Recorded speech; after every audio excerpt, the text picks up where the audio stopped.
أعوذ بالله من الشيطان الرجيم. بسم الله الرحمن الرحيم. فويل للذين يكتبون الكتاب بأيديهم ثم يقولون هذا من عند الله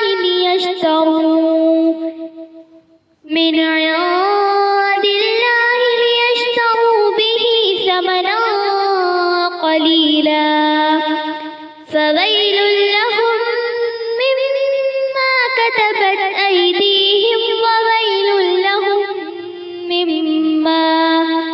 وويل لهم مما يكسبون. وقالوا لا تمسنا النار إلا أياما معدودة قل أتخذتم عند الله عهدا فلن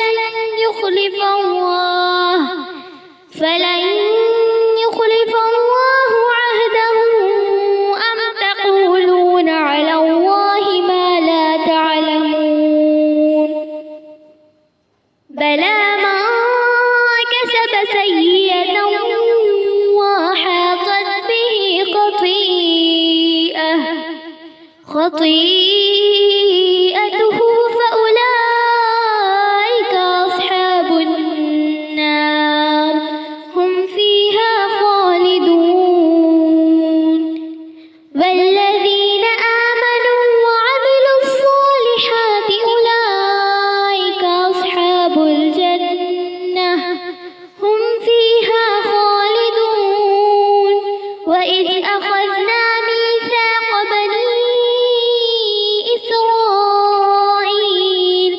بني إسرائيل لا تعبدون إلا الله وبالوالدين إحسانا وذي القربى واليتامى والمساكين وقولوا للناس حسنا وأقيموا الصلاة وآتوا الزكاة ثم توليتم إلا قليلا منكم وأنتم معرضون. وإذ أخذنا ميثاقكم لا تسفكون دماءكم ولا تخرجون أنفسكم من دياركم ثم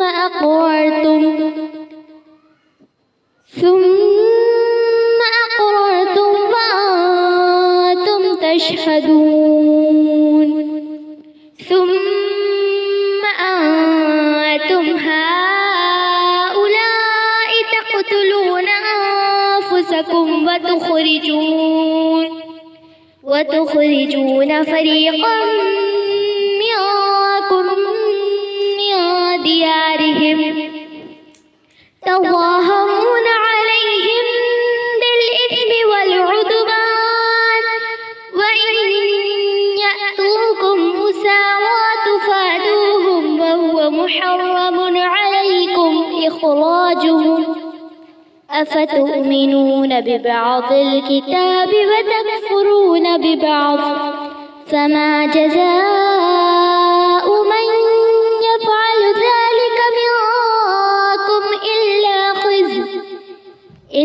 خزي في الحياة الدنيا ويوم القيامة يردون إلى أشد العذاب وما الله بغافل عما تعملون. أولئك الذين اشتروا الحياة الدنيا بالآخرة فلا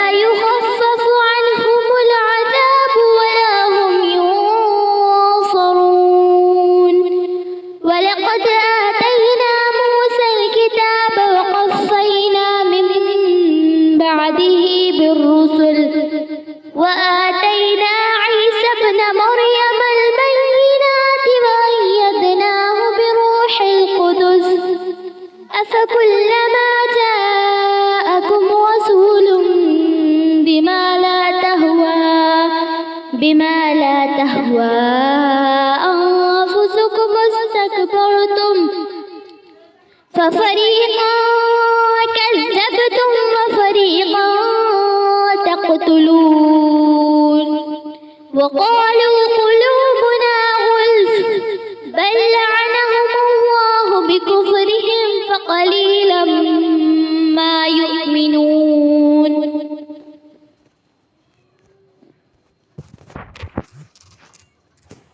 ولما جاءهم الكتاب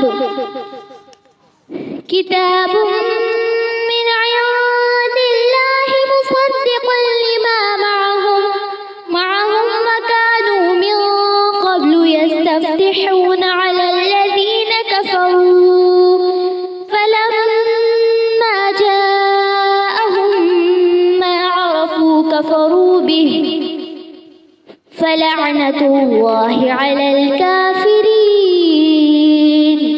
بئس ما اشتروا به أنفسهم أن يكفروا بما أنزل الله بغيا أن ينزل الله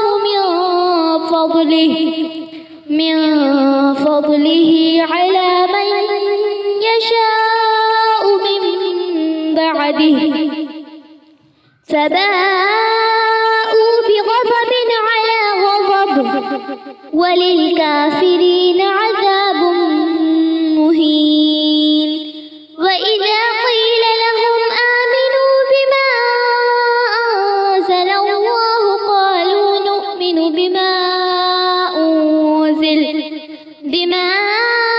أنزل علينا ويكفرون بما وراءه وهو الحق مصدقا لما معهم قل فلم تقتلون أنبياء الله من قبل إن كنتم مؤمنين فلقد جاءكم موسى بالبينات ثم اتخذتم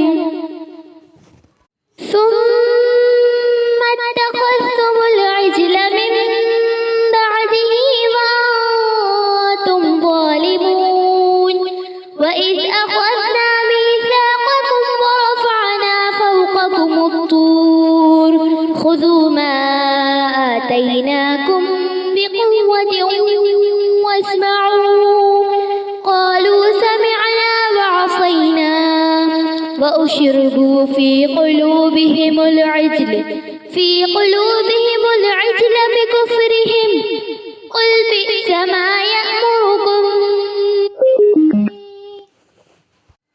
قل بئس ما يأمركم به إيمانكم إن كنتم مؤمنين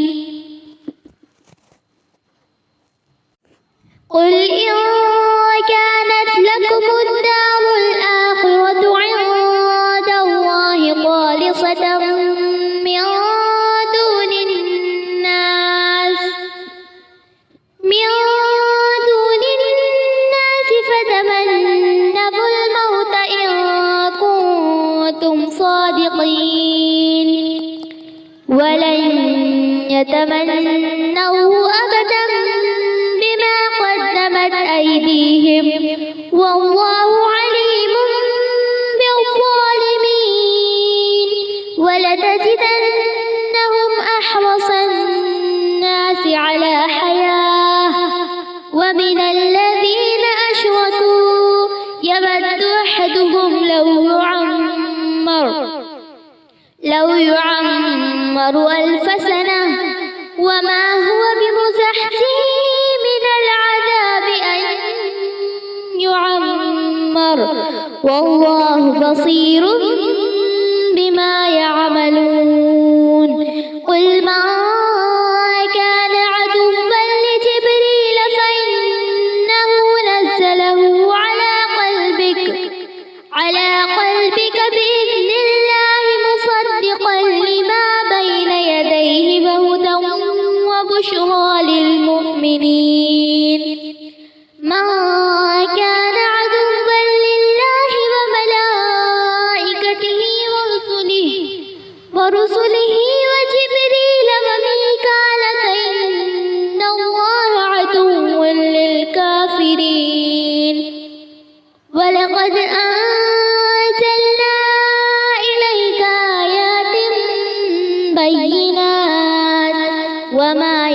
يكفر بها إلا الفاسقون أفكلما عاهدوا عهدا نبذه فريق منهم بل أكثرهم لا يؤمنون ولما جاءهم رسول من عند الله مصدقا لما معهم نبذ فريق من الذين أوتوا كتاب الله وراء ظهورهم كأنهم لا يعلمون